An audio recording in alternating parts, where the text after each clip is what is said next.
Nós estamos encerrando a campanha de missões e o texto da nossa reflexão é o texto de Lucas, capítulo 24, versículos 45 a 49. Então abriu-lhes o entendimento para compreenderem as Escrituras. E disse-lhes: assim está escrito, e assim convinha que o Cristo padecesse e ao terceiro dia ressuscitasse dentre os mortos, e em seu nome se pregasse o arrependimento e a remissão dos pecados em todas as nações, começando por Jerusalém. E destas coisas sois vós testemunhas. E eis que sobre vós envio a promessa do meu Pai. Ficai, porém, na cidade de Jerusalém, até que do alto sejais revestidos de poder. Palavra de Deus para a edificação da nossa vida, e todo o povo de Deus a uma só voz diz: amém. Eu quero começar a nossa reflexão nessa noite, que é uma noite tão significativa, tanto para a nossa vida, que somos participantes nas campanhas missionárias, como para as pessoas que vão ser alcançadas através desses recursos. E eu quero começar com uma pergunta que é clássica e bastante profunda. Onde você estaria hoje, se não fosse o Evangelho na sua vida? Para pensar nisso.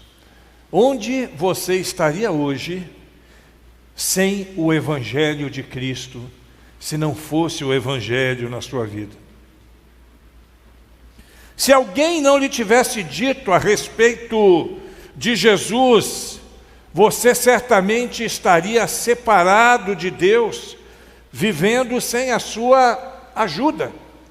Não que Deus ele seja propriedade exclusiva de determinado grupo, mas a palavra de Deus diz que Jesus é o único caminho que conduz a Deus. Nós cremos assim. Você que está nos assistindo, dentro da nossa perspectiva religiosa, com base nas Escrituras, que é o nosso livro de fé, a nossa profissão de fé, nós cremos exatamente desse jeito.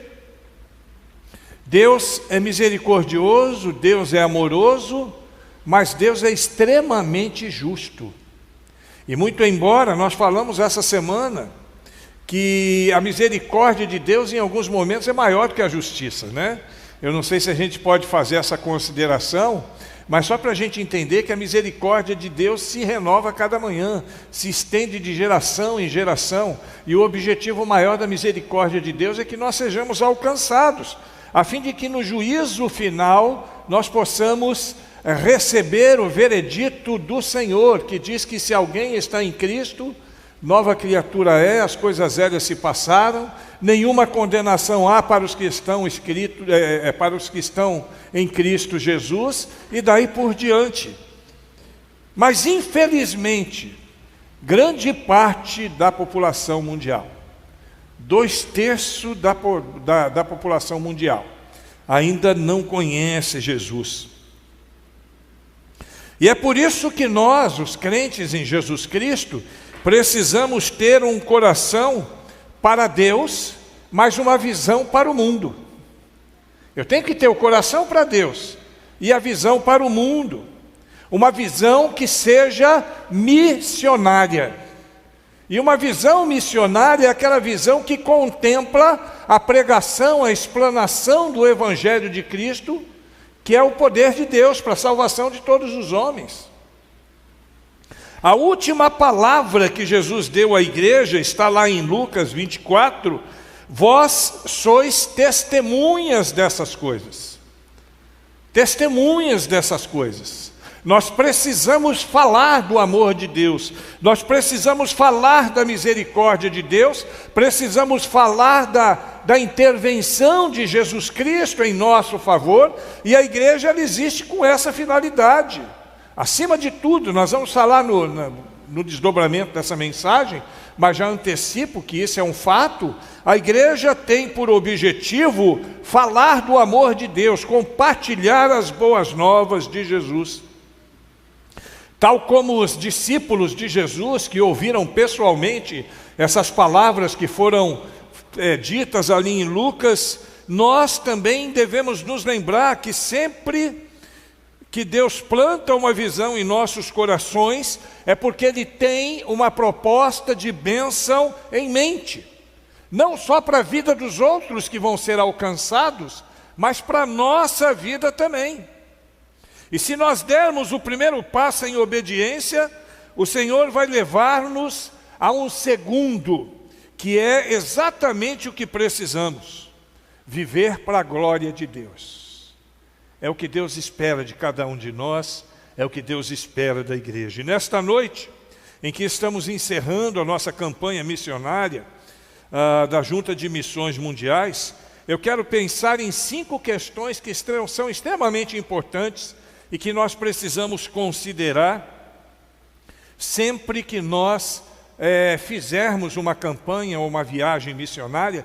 E eu digo campanha ou viagem porque nós já estamos sonhando com a primeira viagem missionária desse tempo, né? Nós já estamos sonhando com isso. Existem 2 focos missionários, depois eu vou fazer a promoção, mas já se prepare para fazer uma viagem missionária, ao vivo, a cores, ir ali e pregar o Evangelho pessoalmente a pessoas que precisam. Eu quero então pensar em 5 aspectos que são extremamente importantes quando pensamos em missões, e eu quero que você me acompanhe nessa reflexão dessa noite. A primeira questão: quais são as características de um coração voltado para Deus? Eu preciso pensar nisso. Quais são as características de um coração voltado para Deus? Um coração voltado para Deus, e aí obviamente a gente vai resumir o discurso, porque seria uma preleção bastante extensa, mas para que a gente possa entender sem perder o foco e que fique claro para todos nós, eu quero pensar em 3 características de um coração focado, voltado para Deus. A primeira característica é um desejo ardente de conhecê-lo. Um coração voltado para Deus, ele tem o desejo ardente de conhecer melhor a Deus. Quando você tem um coração para Deus, você experimenta um desejo insaciável de conhecê-lo melhor, de se aproximar mais dele. Não é uma questão apenas de aprendizado, porque a gente aprendeu na EBD, porque a gente aprendeu através de uma mensagem, mas uma busca pessoal, interna, de cada um de nós, que deseja cada vez mais conhecer a Deus, se aproximar dele e viver numa comunhão intensa com ele. Todo o coração que é voltado para Deus, ele tem o desejo de conhecê-lo. E é lamentável a gente considerar que em muitas igrejas, na nossa aqui não, mas nas igrejas por aí acontece muito disso. As pessoas às vezes não têm o mínimo interesse em conhecer Deus melhor do que já conhecem. E às vezes dentro de igreja você pergunta: você conhece algum texto bíblico? E a pessoa sai mais ou menos com uma assim: faça por ti que eu te ajudarei. Ou 1000 passará, 2000 não chegará. Hoje não, mas na minha época, quem é mais novo aqui não passou por isso. Antes da virada do século, né, aqueles que são crentes mais antigos vão lembrar disso. Antes da virada do século, se falava muito isso, né? 1000 passará, mas 2000 não chegará. Querendo marcar a data da volta de Cristo. É um grande absurdo, ninguém conseguiu marcar e ninguém conseguirá, porque só Deus é quem sabe. Então nós temos o desejo de conhecê-lo, para viver numa relação afinada com Deus. Se eu não conheço a Deus, eu não tenho uma relação afinada com Ele. Conhecer a Deus não é só saber intelectualmente quem é Deus, até porque Deus não se prova a partir da ciência. Então é mais do que o intelecto, é mais do que a razão, é o nosso coração, são as nossas emoções, a nossa relação com Ele, que vai mostrar que Ele vive em nós. A segunda questão, além de ter um desejo ardente de conhecê-lo, também temos um desejo ardente de obedecê-lo. Se você de fato tem um coração voltado para Deus, você tem um desejo ardente em obedecer a Deus. Numa noite antes da sua crucificação, Jesus disse aos seus discípulos, está lá em João 14:15, Se me amais, guardareis os meus mandamentos. Quem ama a Deus, guarda a vontade de Deus. E aqui eu não estou falando dos 10 mandamentos, não estou falando dos 613 mandamentos que existem, além dos 10 lá no Velho Testamento, mas eu estou dizendo dos princípios que nos fazem nos relacionarmos com Deus. Um coração de quem ama a Deus, de quem busca a Deus, é um coração que obedece. O amor genuíno por Deus sempre vai resultar em obediência. Não tem para onde correr, irmãos. Se você ama, você obedece. Se você não ama, você não obedece. Como crente, nós devemos estar sempre totalmente entregues à vontade de Deus, em todos os aspectos da nossa vida. Deixa eu falar um negócio para você que está nos assistindo aí também. Não tem esse negócio de igreja, negócios à parte, não. Isso não existe. Na cabeça e no coração de algumas pessoas existe isso. Eles são crentes dentro do ambiente eclesiástico. Sai do ambiente eclesiástico, parece que não tem mais relação, não tem mais intimidade com Deus, não se preocupa mais consigo mesmo, nem com Deus, porque não está preocupado em conhecê-lo. Quem conhece a Deus sabe exatamente o que deve fazer e o que não deve fazer. Você que faz parte dessa igreja, você que está chegando, você que nos assiste, quando alguém entra na igreja, não recebe uma lista das coisas que não pode fazer. Porque não é uma lista que nós vamos descrever o que uma pessoa pode ou não pode fazer. Mas é a sua relação de intimidade com Deus que vai mostrar para você quais são os seus limites. Posso todas as coisas, né? Todas as coisas me são lícitas, mas nem todas me convêm. E é você que precisa fazer essa avaliação. Se você, de fato, deseja, tem um coração focado em Deus, além do desejo de conhecê-lo e de obedecê-lo, você também tem o desejo de compartilhá-lo. Faz parte da nossa caminhada. Se você é realmente dedicado a Jesus, você vai querer contar aos outros o quanto isso foi bom para você. Você vai querer contar aos outros porque Jesus não chamou algumas pessoas para uma fé privada. Nós temos dificuldades em entender a questão da predestinação, entre outros fatores, por causa disso. Deus não chamou ninguém para uma fé privada, não. Ele abriu a possibilidade de todos aqueles que desejam viverem uma relação com Ele. Com todo o respeito que nós temos a alguns irmãos que pensam de outra forma, é isso que nós vemos na Bíblia com muita clareza. E se você tem uma relação profunda com Deus, então você vai ter esse desejo no seu coração. Segunda questão que eu quero abordar aqui. Deus quer que todas as pessoas do mundo ouçam o Evangelho de Cristo. Isso é um fato. João capítulo 3, versículo 16, todo mundo sabe de cor, quer ver? Porque Deus...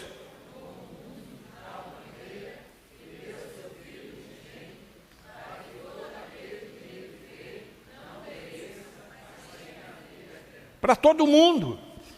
É o que Paulo fala a Timóteo no capítulo 2 de 1 Timóteo, nos versículos 3 a 5. Isso é bom e agradável diante de Deus, nosso Salvador, o qual deseja que todas as pessoas sejam salvas, todas, e cheguem ao pleno conhecimento da verdade, porque há um só Deus e um só mediador entre Deus e o ser humano, Cristo Jesus, homem. É o desejo de Deus. Deus, ele não se alegra em saber que alguém vai se perder. O desejo dele é que todos sejam salvos. Esse era o propósito de Deus. E aí você vai dizer, e por que então que não se estabelece a questão teológica do universalismo? O universalismo é uma visão teológica que diz que, no final das contas, todo mundo vai ser salvo. Independente de como viveu, de que forma viveu, se foi crente, se não foi, se foi religioso, se era ateu, no final todo mundo vai ser salvo. Essa é uma visão teológica mais progressista, que nós não aceitamos, porque ela esbarra na justiça de Deus. Deus é justo e a sua justiça prevalece. E pela sua justiça diz que o pecado separa o homem de Deus, o salário do pecado é o homem, e daí por diante. E é por isso que ele mandou Jesus Cristo, para que todo aquele que nele crê, mas tenha. O Senhor quer que todos saibam essa verdade. E é por isso que pacientemente Ele continua a chamar as pessoas a Ele, para que nenhum pereça. 2 Pedro capítulo 3, versículo 9, o Senhor não demora em cumprir a sua promessa, como julgam alguns. E tem alguns que falam isso mesmo, né? E esse negócio de volta de Cristo, estou esperando isso já tem um tempão, Deus está demorando. Não, o texto diz o seguinte, pelo contrário, Ele não demora, pelo contrário, Ele é paciente com vocês, não querendo que ninguém se perca, mas que todos cheguem ao arrependimento. Glória a Deus. Eu olho para a minha vida, eu quero que você olhe para a sua vida agora. Olha para a sua família. Quantas pessoas na sua família precisam ser alcançadas por Cristo? Na minha, muitas. Eu estou indo a São Paulo mês que vem, e tem uma ala da minha família, que são os meus primos por parte de pai, e ali não tem nenhum evangélico. Eu já marquei um churrasco com eles. Já marquei, já está marcado. Tem uma turmona lá, a gente vai se reunir e eu vou falar do amor de Deus para eles. Porque eu acredito que isso é necessário. E se Jesus voltasse agora, nesse momento, quantas pessoas que você ama estariam irremediavelmente perdidas? Já pensou nisso? Quantas pessoas? Então Deus não tarda, mas Ele faz de propósito, esperando que cada vez mais pessoas sejam alcançadas. E é isso, é por isso que nós fazemos missões. E Jesus, Ele pagou a nossa dívida do pecado, mas foi dada uma obrigação a cada um de nós ao longo da vida. Nós temos uma obrigação. A minha conta com Deus está paga, mas eu tenho uma obrigação, que é espalhar a boa notícia da salvação em Cristo Jesus. É o que nós estamos fazendo quando nós fazemos campanha missionária. Estamos colaborando para que alguns irmãos, alguns missionários que estão lá do outro lado do mundo, possam compartilhar Jesus, e nós também somos missionários nessa causa. Você pensa que os carocinhos de laranja são meramente carocinhos de laranja? Não, são sementes que podem gerar vida. São sementes que podem gerar vida. Cada carocinho daquele, cada centavo investido em missões. A pizza eu não comi, mas a carne eu comi. Estava boa demais. E a pizza eu sei que estava boa também, porque a origem dela não nega fogo, né? Então a gente sabe que estava boa também. Mas mais importante do que o sabor dessas questões é o valor que elas têm para missões. Daqui a pouquinho nós vamos levantar nossa oferta missionária. Nós acreditamos que já tenhamos ultrapassado esse valor, contando com as ofertas que serão depositadas aqui hoje. E isso enaltece o nome do Senhor. E nós glorificamos a Deus por isso. Deus é o único que pode abrir o coração de uma pessoa para o Evangelho. Eu não consigo fazer isso. Eu me lembro, no começo da minha fé, tinha pessoas que diziam assim: o culto hoje foi bênção, eu converti 15 pessoas. Já ouviu essas expressões? Elas não são verdadeiras. Nós não convertemos ninguém. Só Deus tem esse poder. O nosso papel é pregar o Evangelho de Cristo, é levar a pessoa a entender a necessidade do Evangelho de Cristo. Você que está nos assistindo, entenda, você precisa de Jesus para ter a vida eterna. Não existe outro caminho, não existem outras opções, e não é uma questão religiosa, porque eu já tenho dito que o cristianismo é mais do que religião, é uma proposta de vida, que nos dá vida eterna. Por isso, abra os seus olhos e, igreja, continue sendo envolvida em missões. A terceira questão diz respeito ao plano de Deus para a expansão do seu Evangelho. A igreja missionária. Essa é uma terceira questão que eu vejo quando eu penso em missões. Uma vez que o Senhor encarregou os crentes com a mensagem, nós sabemos que Ele tem um plano para realizá-lo. Deus não nos deixa de bobeira na vida, não. Ele tem um plano, Ele tem um propósito, um plano que se desdobra em 3 fatores. Primeiro, na pessoa de Cristo.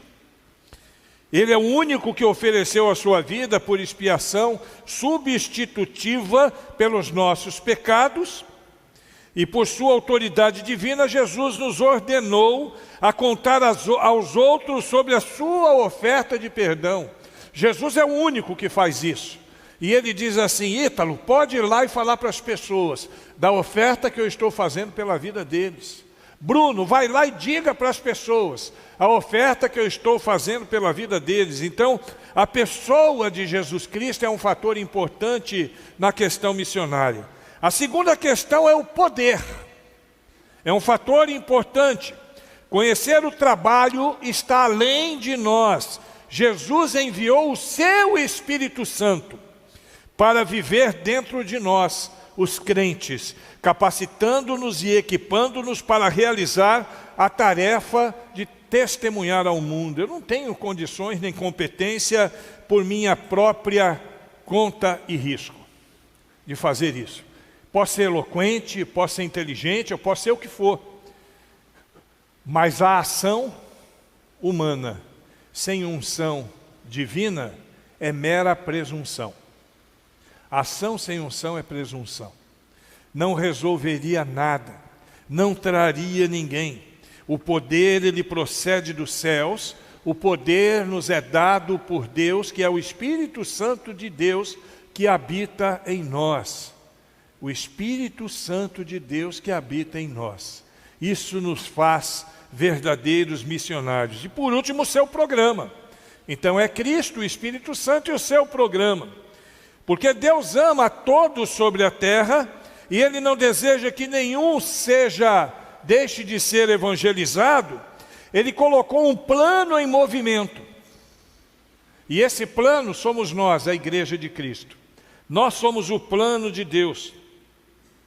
A princípio, apenas 12 pessoas. Não foi assim que começou? 12 pessoas que levaram milhares, primeiro centenas e depois milhares de pessoas para a salvação em Cristo Jesus.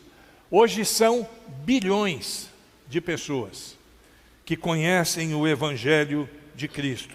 Para ser mais exato, dizem as estatísticas que são 2 bilhões e 300 milhões de pessoas que são adeptas do cristianismo e estão divididas em 3 ramos principais, que são os católicos, os ortodoxos e os evangélicos.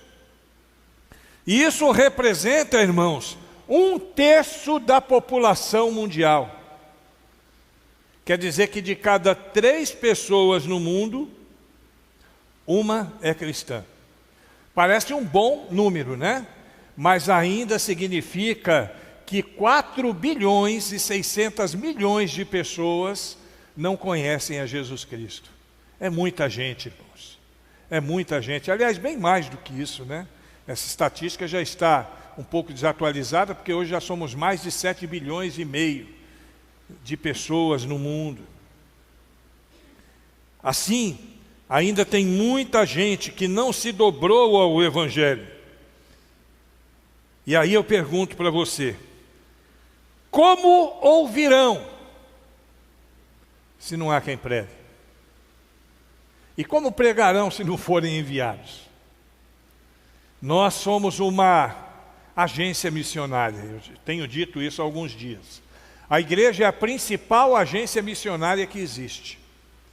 Existem centenas de agências missionárias no Brasil.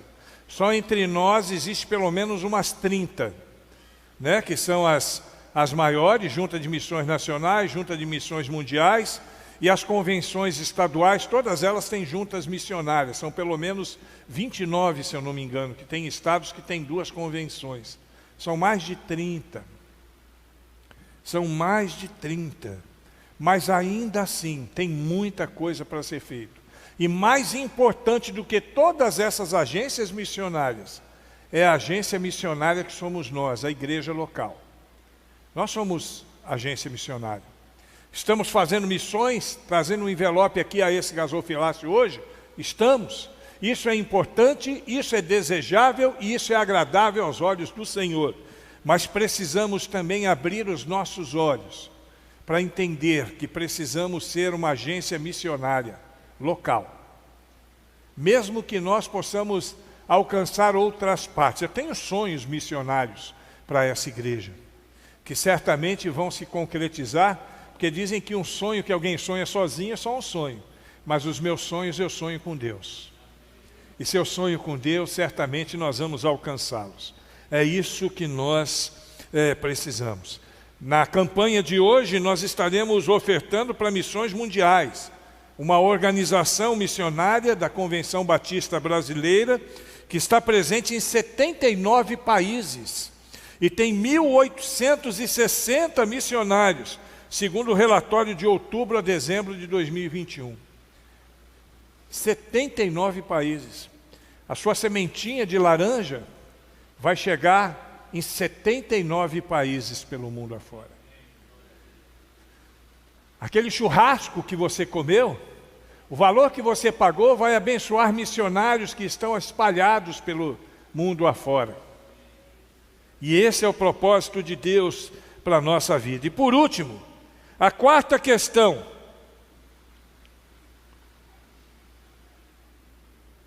Que queremos considerar e que é extremamente importante.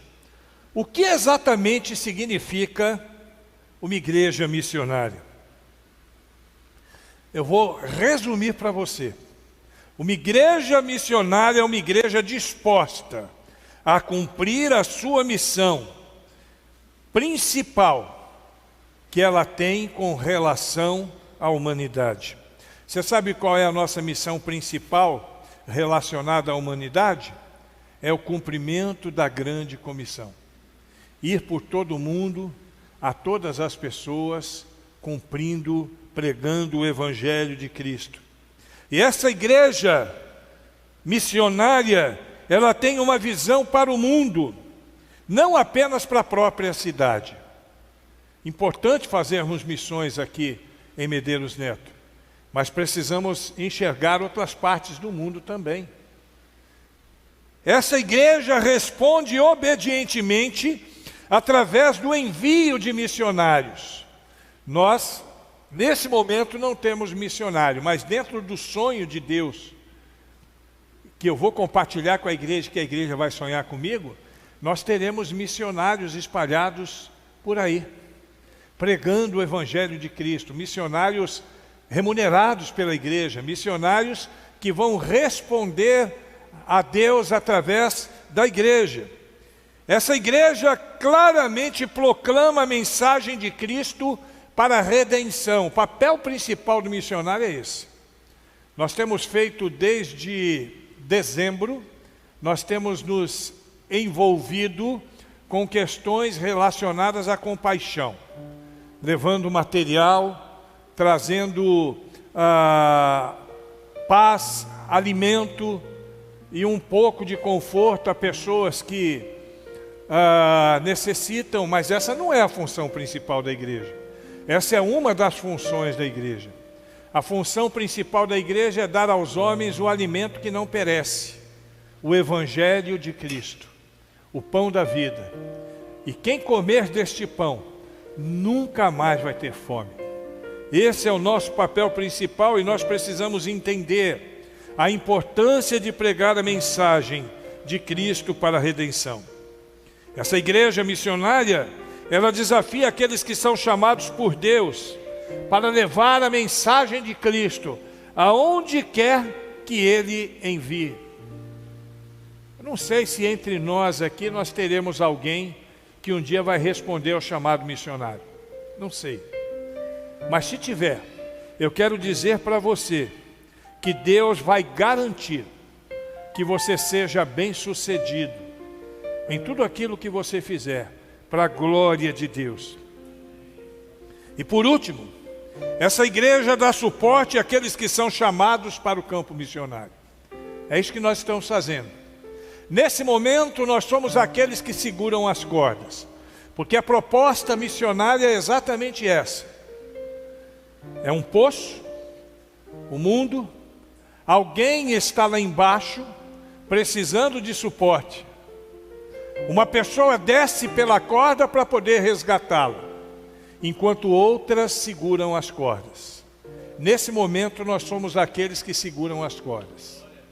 Nesse momento, nós somos aqueles que seguram as cordas, para que os nossos missionários possam estar em todos os lugares do mundo. O plano de Deus, queridos, está em movimento. O propósito de Deus está em movimento. Em todo o mundo, as pessoas estão sendo salvas, as igrejas estão sendo estabelecidas e os missionários estão sendo enviados. Da hora que nós começamos esse culto até agora, pessoas foram salvas no mundo.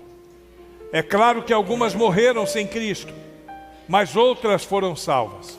E provavelmente a Igreja de Cristo, que foi a intermediária,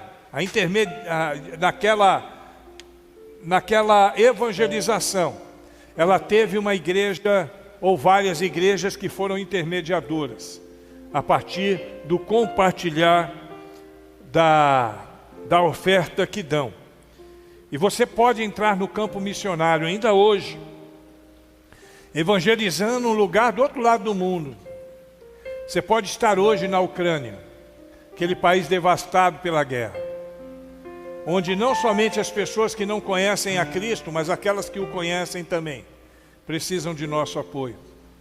Você pode estar ainda hoje no Afeganistão, um dos países mais fechados para o Evangelho. Você pode estar ainda hoje na Venezuela, um país comunista que está passando por momentos de extrema dificuldade. Você pode estar em qualquer parte do mundo.